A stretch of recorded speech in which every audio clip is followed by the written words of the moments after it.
उदय चोपड़ा एक ऐसा नाम जो एक टाइम पे बॉलीवुड के सबसे बड़े प्रोडक्शन हाउस यश राज फिल्म्स का हिस्सा था। एक ऐसा लड़का जिसका सरनेम ही गारंटी थी सक्सेस की, पर फिर भी एक दिन ऐसा आया जब वो इंडस्ट्री से बिल्कुल गायब हो गया। ना कोई फिल्म, ना कोई इंटरव्यू और ना ही कोई रेड कार्पेट अपीयरेंस, सिर्फ एक साइलेंस और लोगों के मन में एक सवाल, उदय चोपड़ा बॉलीवुड से गायब क्यों हो गए। आज हम इस वीडियो में अनकवर करने वाले हैं एक ऐसी कहानी को जो सिर्फ करियर फेलियर नहीं बल्कि बॉलीवुड के सिस्टम, नेपोटिज्म के प्रेशर और मेंटल हेल्थ का एक साइलेंट ट्रूथ है।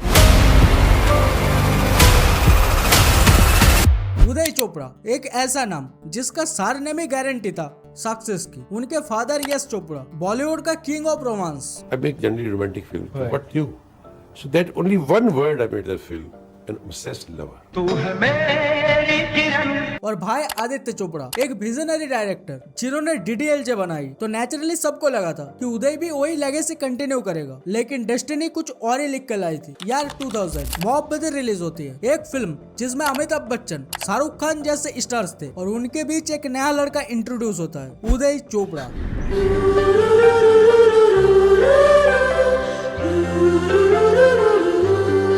डेब्यू हुई ब्लॉकबस्टर फिल्म में, तो ऑब्वियसली एक्सपेक्टेशन इसका आए थे। फिल्म हिट गई, पर ऑडियंस ने उदय को सिर्फ एक फनी कॉलेज बॉय के रोल में याद रखा। वो इम्पैक्ट नहीं बना पाए जो एक डेब्यू एक्टर के लिए होना चाहिए, और यही से शुरू हुआ एक पैटर्न। फिल्म हिट हुई पर उदय नहीं। 2002 में मुझसे दोस्ती करोगे आई ऋतिक रोशन और रानी मुखर्जी के साथ, वहाँ भी सेम स्टोरी। और जब 2004 में धूम आई तो उदय चोपड़ा एकदम कॉमिक साइड किक के रूप में चमके। अली का करेक्टर फनी था, ऑडियंस को पसंद आया, पर एक ड्रॉबैक ये था कि लोगों ने उदय चोपड़ा को सीरियस एक्टर के रूप में कभी एक्सेप्ट नहीं किया। उदय का इमेज बन गया the funny guy of Yash Raj films, और बॉलीवुड में एक बार इमेज बन गया तो उसे तोड़ना बहुत मुश्किल होता है। फिर नील एंड निक्की आई, यश राज फिल्म्स का मॉडर्न एक्सपेरिमेंट। उदय का ऑपोजिट थे तानिया मुखर्जी। फिल्म बोल्ड थी लेकिन ऑडियंस को समझ नहीं आया। उदय चोपड़ा को फर्स्ट टाइम लीड रोल मिला, पर फिल्म डिजास्टर हो गई और उसके बाद मीडिया ने उन पे टैग लगा दिया, flop star with big surname. एक साइड पे उनका भाई आदित्य चोपड़ा डीडीएलजे और रब ने बना दी जोड़ी जैसा हिट्स दे रहा था, और दूसरे साइड उदय जिसके पास ऑफर्स तक कम हो रहे थे। नेटफ्लिक्स के डॉक्यूमेंट्री द रोमांटिक्स में आदित्य चोपड़ा ने एक लाइन कही थी, हम अपने ही भाई को स्टार नहीं बना पाए। ये लाइन पूरा ट्रूथ समझाती है। उदय के पास सब कुछ था, लॉन्च प्लेटफॉर्म,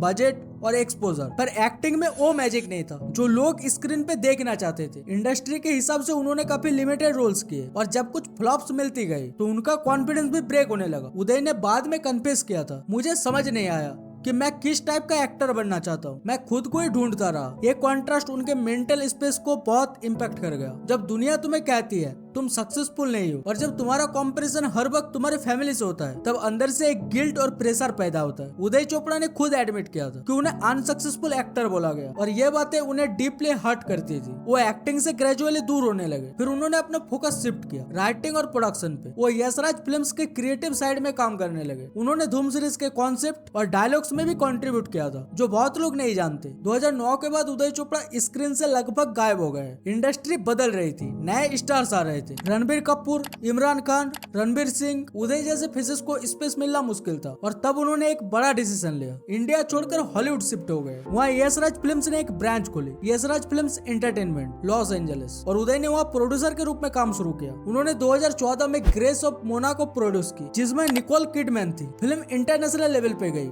पर इंडिया में किसी ने नोटिस नहीं किया। बॉलीवुड सिर्फ फ्रंट कैमरा के लोगों को याद रखता है, जो बैकग्राउंड में काम करते हैं वो कभी हेडलाइंस नहीं बनते। उदय चोपड़ा भी उनमें से एक बन गए। फिर उनके कुछ पर्सनल ट्वीट्स वायरल हुए, जैसे एक ट्वीट था, आई एम नॉट ओके। ये सिंपल लाइन थी पर बहुत कुछ कह गए। बाद में इस ट्वीट को डिलीट कर दिया गया। फैंस समझ गए कि उदय चोपड़ा मेंटली स्ट्रगल कर रहे हैं, डिप्रेशन, लोनलीनेस और आइडेंटिटी क्राइसिस, सब कुछ एक साथ। एक टाइम पर उनके कुछ फोटोज वायरल हुए थे जहाँ वो थोड़ा अनहेल्दी दिख रहे थे, और मीडिया ने उनका मजाक उड़ा दिया। सोचो एक इंसान जो ऑलरेडी डिप्रेशन से गुजर रहा है, उसके अपीयरेंस पे ट्रोलिंग करना कितना टॉक्सिक होता है। उदय चोपड़ा ने अपनी जिंदगी सिंपल कर ली, हॉलीवुड में सेटल हो गए, लो प्रोफाइल लाइफ जीने लगे। एक इंटरव्यू में उन्होंने कहा था, acting is over for me, पर धूम 4 के लिए टाइम निकाल लूंगा। मतलब अब उनका फोकस एंटरटेनमेंट बिजनेस पर है, कैमरा के सामने नहीं, पीछे। कभी कभी उनके ट्वीट्स फिलोसॉफिकल और डार्क ह्यूमर वाले होते हैं, और उन्हें पढ़ के लगता है वो अब भी एक आर्टिस्ट है, बस साइलेंस में जी रहे हैं। उन्होंने एक ब्रांड लॉन्च किया था, यो मिक्स, जहाँ बॉलीवुड हीरोज के कॉमिक बुक वर्जन्स बनाने थे। आइडिया यूनिक था पर कॉमर्शियल सक्सेस नहीं मिला। फिर भी ये दिखाता है कि उदय चोपड़ा के पास विजन था, बस टाइमिंग उनके अगेंस्ट गई। आज अगर कोई पूछता है कि उदय चोपड़ा कहाँ है, तो जवाब सिंपल है, वो अपने पीस के साथ हॉलीवुड में है। फेम नहीं चाहिए, बस सुकून चाहिए। और ये बात खुद उन्होंने एक इंटरव्यू में इनडायरेक्टली कहा था। सक्सेस सबके लिए अलग होता है, मुझे कैमरा के सामने नहीं